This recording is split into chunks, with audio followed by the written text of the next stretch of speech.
Good morning, trading world.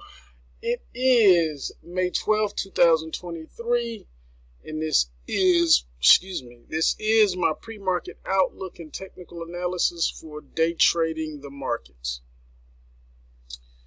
It is 9:03 a.m. on the East Coast. I am running very, very late. I had to step out early this morning to tend to some business. So I won't be doing the scenarios, but let's get into the outlook.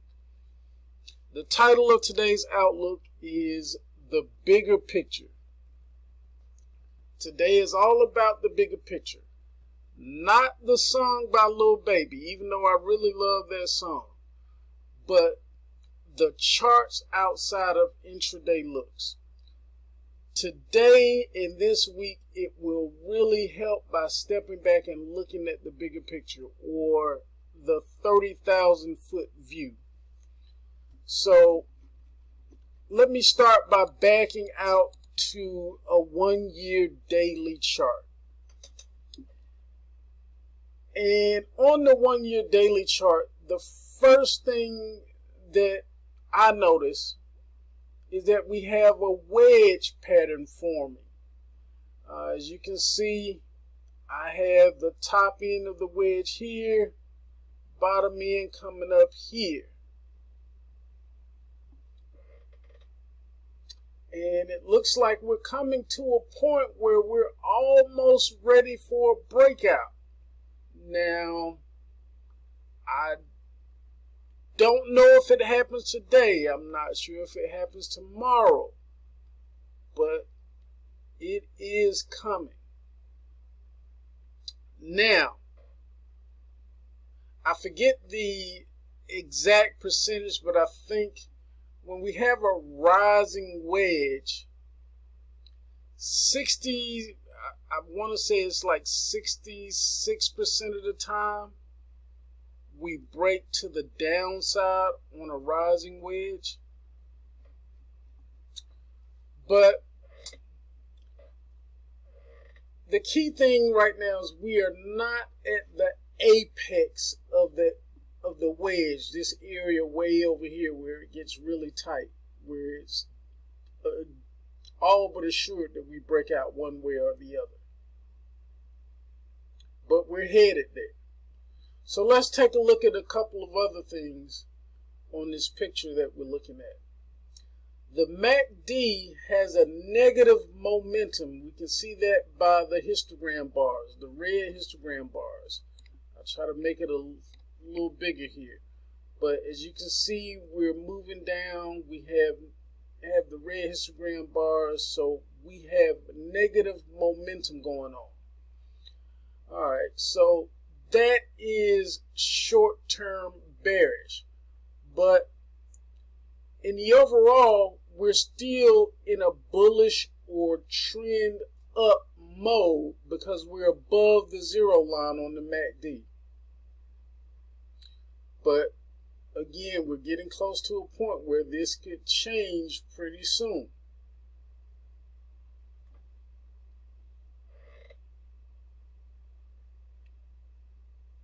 Now, price strength, we can see is weakening right here on the daily chart. It's coming in and it's weakening, but it's not negative yet. But it is getting to a point where a trend change is going to be possible. And despite what people may lead you to believe, but in my opinion, this 50% area or 50 area on the RSI, this is where trend change happens to me. So going below that puts us into negative price strength. We're not quite there yet.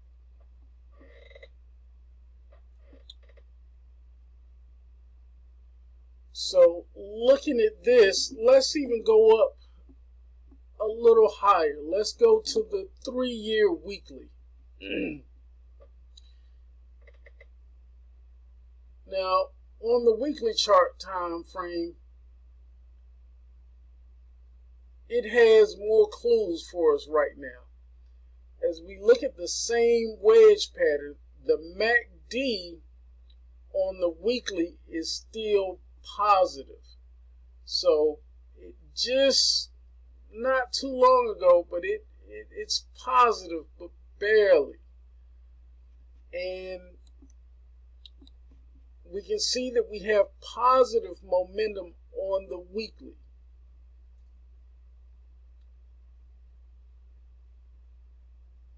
Now, we still have this positive momentum on the weekly, but at the same time, you want to notice that we could drop all the way down to this 396 area and still pretty much have positive momentum on the weekly.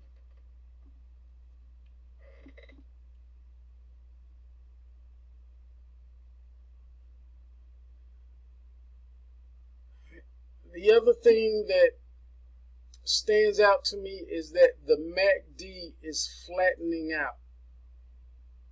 And as the MACD flattens out, that means the positive momentum is waning. We're getting close to the end of that positive momentum.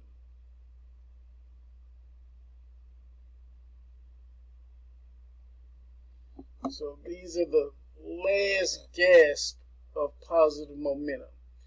This all tells me that there is very little reward left to the upside, and that being overly long here is suicide to your account. It's only a matter of time before momentum flips and we get a big drop. But meanwhile, could there still be a big rip up? Yes. But what comes after that may not be like any down day we have seen in a long time. So I just wanted to make you aware of that bigger picture. And what I suspect is that eventually we're going to get maybe another pop, or maybe a little higher pop, that's going to cement a bearish divergence. And to me, divergence is probably the most important sign in trading, because I use it often in all of my trading, whether it's futures, whether it's options, whether it's stock. Bullish or bearish divergence is pretty much the most important signal that you can pay attention to. And I suspect we get maybe a higher high from the last peak that we left at some point in time soon, with a lower high than we made before on a previous peak. And that to me would spell out a bearish divergence, that all of this is coming to an end and we're about to flip negative. So that's what I'm looking for. That's what I'm paying attention to and pretty much waiting on. And it kind of lines up with what I've been looking for in saying I'm waiting for this blow off top type of an event. There was some thought in my mind that that could happen today, but likely not. And I'm just starting to, kind of get down whether we're in, this could take place at any time, but looking at the wedge and looking at how we are, we still may have a couple, more than a couple weeks in this holding pattern as we wait on that event to happen. So just wanted to step back and take a look at where we are, because even going back to an intraday chart, this black line is where we started the week. We are pretty much nowhere on the week. So today I'm expecting a decent sized move. In my opinion, it's probably going to be to the downside, but you never know. I think we're close to a target on the upside, which is going to be somewhere around that 414 area, before we kind of roll over again and go back down. So be aware of that. I guess from here, let me bring up the key levels of the day. All right, here we are with the key levels of the day. We have our jack resistance at the 414 area. Then we have our queen resistance at the 415 to the 416 area. This area in between the jack and queen is going to be very, very instrumental in today. If we get rejection, that rejection could take us all the way back down to the king support area. But on our resistance side, again, we have our queen resistance area 415 to the 416 area, and then our king resistance area 417 to the 418 area. And a break above this could send us running. So be on the watch out for that. On the support side, we have our jack support at the 413 area. And this signifies a nothing burger for the week. And it's very well that after all of this, we can end up right back around here on the week. Because if you recognize on the bigger picture, closing back around here would make us have a big doji on the week, which is a pause candle. It's a nothing. It's wait and see. And we're definitely in that mode right now, a wait and see mode. Then we have our queen support area, which is the 412 to the 411 area. Undoubtedly, there's a lot of trade that wants to go on down here at this area. And then our king support area is 410 to the 409 area. So don't be surprised if we get a drop down around this area, maybe a little below, and then still maybe a possible pop back up. The weekly did call for a bearish bias closing below the 412.63 area, this black line here. But, you know, we could take a nice little ride down and still push back up and get back up and close into that doji, or making this the weekly form, that doji that I'm looking for, or just below that 412.63 that would still come in line with making a doji and having a bearish or fulfilling that bearish bias on the week.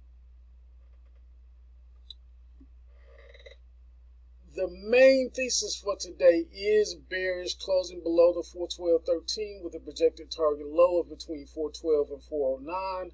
The alternate thesis is bullish, closing above the 412.13 with a projected target high between 413 and 418. The main channel we're in is between 397 and 416. The important part today, yesterday, market strength and breadth open gap down on the lows of the day and managed to push out of trend-worthy territory into range territory, giving price action a big negative range-bound feedback loop for the day. I expect strength to open high to possibly fill the gap in order flow that was left yesterday, making today irrational until that happens. We have harmony between the technical side, which is bearish, and the quant side, which is bearish on the SPY, but futures have a bullish bias for the day with dissonance between the technical side, which is bearish, and the quant side, which is bullish. So again, that's another sign that tells you to be on the lookout. We could travel all around the world today and still wind up going nowhere. I'd like to apologize. I had a very hectic morning. I had to leave out early this morning, so I didn't get a chance to put together the scenarios for the day. So for that, I do apologize. I'm going to try to make it up by doing a very thorough weekend outlook. But be safe, and don't forget that your most important job as a trader is to protect the capital that you already have. We do this by knowing the risk that you have to take in each position, and understanding the risks that come along with not just the positions that you put on, but also the current market conditions. Wishing you a positive trading day. Let's go out and make it a great one.